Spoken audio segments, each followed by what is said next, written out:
ચેનલમાં આવ્યા છો તો પેલા આ જોઈ લો।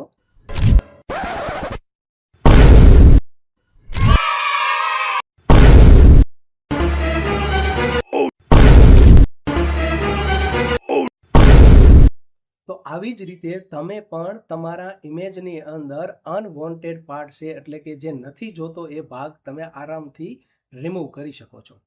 આજે હું તમને પ્લે સ્ટોરની એપ્લિકેશન સજેસ્ટ કરીશ કે જેની મદદથી તમે આવી જ રીતે તમે તમારા ઇમેજની અંદર કોઈ અનવોન્ટેડ પાર્ટ રિમૂવ કરી શકો છો।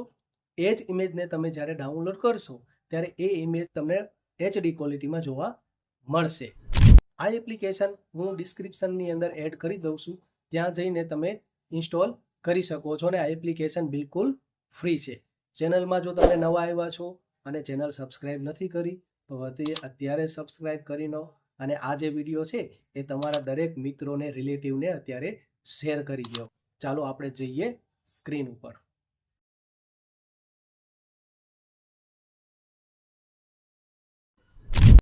સૌથી પહેલાં પ્લે સ્ટોરમાં તમારે સર્ચ કરવાનું છે ફોટો રૂમ। જેમ કે હું અહીંયા સર્ચ કરું છું, અહીંયા જે એપ્લિકેશન તમને દેખાય છે ફોટો રૂમની, એ એપ્લિકેશન તમારે ડાઉનલોડ કરી લેવાની છે, એટલે કે ઇન્સ્ટોલ કરી લેવાની છે। ઇન્સ્ટોલ કર્યા બાદ આપણે એપ્લિકેશનને ઓપન કરવાની છે। જેવું જ તમે ઓપન કરશો તો ઇન્ટરફેસ તમને આવું કંઈક અહીંયા જોવા મળે છે। હવે નીચે જો અહીંયા ઘણા બધા ઓપ્શન તમને જોવા મળતા હશે, એમાં આ એડિટિંગ ટૂલ્સ જે છે એની ઉપર તમારે ક્લિક કરવાનું છે। જેવું જ તમે ક્લિક કરશો તો અહીંયા નીચે એટલે કે ડાબી સાઈડ નીચે રીટચનું ઓપ્શન છે એની ઉપર તમારે ક્લિક કરવાનું છે। જેવું જ તમે રીટચ ઉપર ક્લિક કરશો તો તમારી ગેલેરીની અંદર જે ફોટોગ્રાફ છે એ ઓટોમેટિક તમને અહીંયા જોવા મળશે।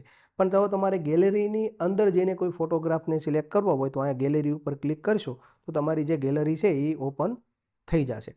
હવે હું અહીંયા કોઈ પણ એક ફોટો જે છે એ હું સિલેક્ટ કરું છું। ઓકે,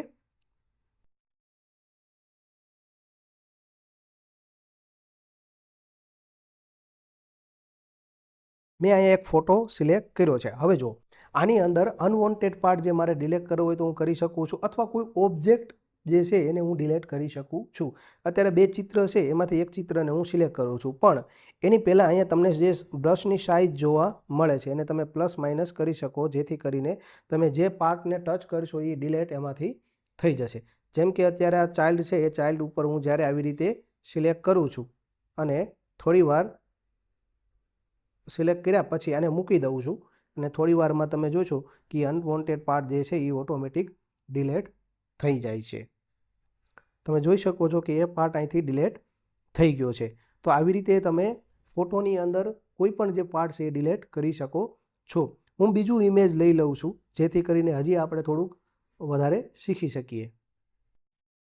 ચાલો, મેં અહીંયા બીજું ઇમેજ લીધું છે। હવે આ ઇમેજને તમે આવી રીતે ઝૂમ પણ કરી શકો છો। ઓકે, તો હું આ ઇમેજને ઝૂમ કરું છું અને જે આ બ્રશની સાઇઝ છે એને મોટી કરું છું અને ઉપર જે સિંહ છે એને હું આવી રીતે સિલેક્ટ કરું છું।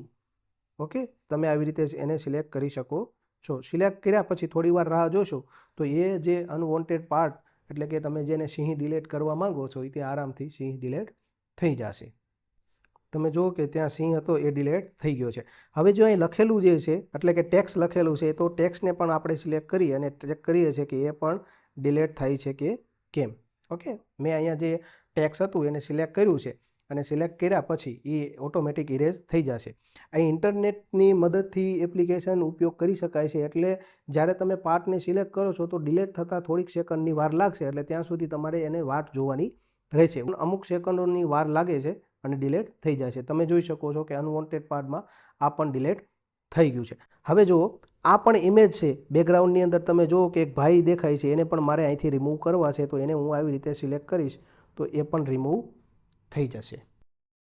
તમે જુઓ છો કે એ પણ બેકગ્રાઉન્ડની અંદર જે આપણે રીટચ કર્યું એ પણ રિમૂવ થઈ ગયું। હું તમને હમણાં શીખવાડીશ કે આજે એડિટ કરેલો ઇમેજને કઈ રીતે ડાઉનલોડ કરવું એ આપણે હમણાં નેક્સ્ટ શીખીશું। હજી એક આપણે ઇમેજ લઈ લઈએ જેથી કરીને હજી પણ આપણે બારીકતાથી શીખી શકીએ। મેં એક ક્લાસરૂમનું ચિત્ર લીધું છે। સૌ પહેલાં આપણે જે દિવાલ ઉપર ઘડિયાળ છે એને આપણે સિલેક્ટ કરશું તો ચેક કરીએ કે એ રિમૂવ થાય છે કે કેમ। થોડીક સેકન્ડની રાહ જોજો, ત્યારબાદ એ ઓટોમેટિક ઇરેજ એટલે કે રિમૂવ થઈ જશે। તમે જોઈ શકો છો કે એ રિમૂવ થઈ ગયું. હવે તમે જુઓ કે ક્લાસરૂમની અંદર જે વિન્ડો છે એ વિન્ડોને આપણે સિલેક્ટ કરીને ચેક કરીએ કે એ રિમૂવ થાય છે કે કેમ.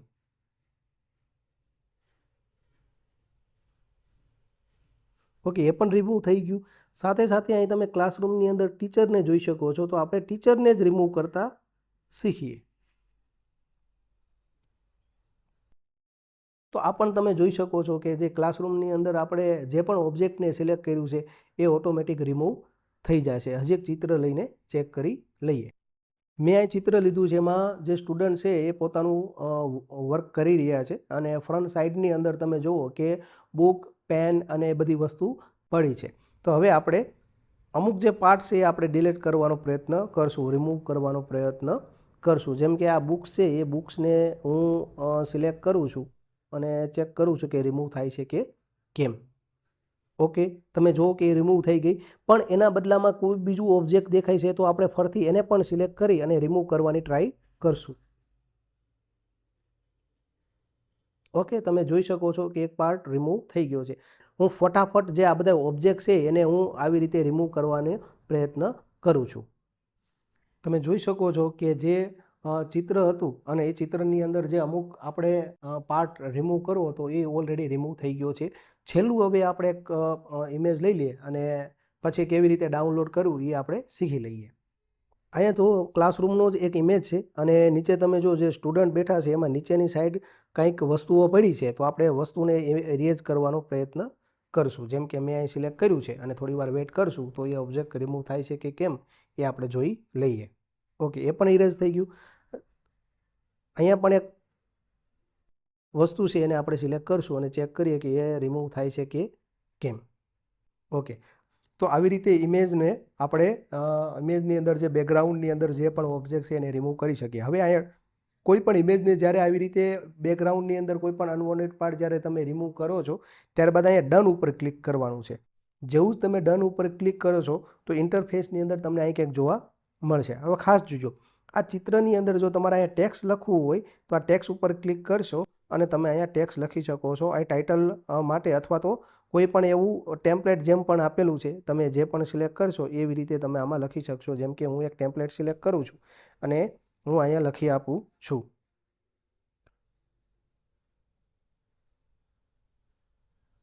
ઓકે, તો મેં જેવું અહીં લખી આપ્યું છે એ તમને અહીંયા જોવા મળે છે. અને આને તમે એડજસ્ટ પણ કરી શકો છો. તમારે જ્યાં એડજસ્ટ કરવું હોય, સાઇઝ ઓછી વધારે કરવી હોય તો તમે કરી શકો છો. અને ટેક્સ્ટનો કલર, બેકગ્રાઉન્ડ કલર પણ તમે ચેન્જ કરી શકો છો.